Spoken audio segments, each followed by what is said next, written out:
Hello friends, कैसे आप लोग। आज मैं बाहर जा रही हूँ गुड़गांव घूमने और बाहर बारिश हो रही है।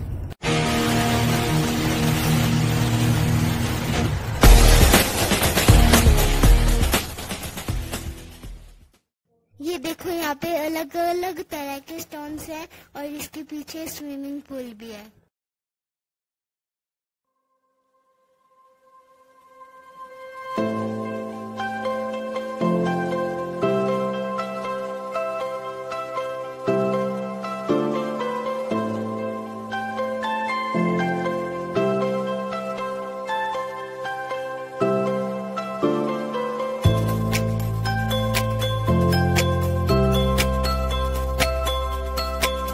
ये देखो होटल के रूम्स हैं, मैं आपको बाहर से दिखा रही हूँ।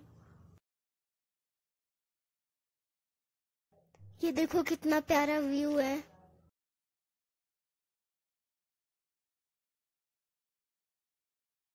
फ्रेंड्स, ये देखो यहाँ पे होटल है।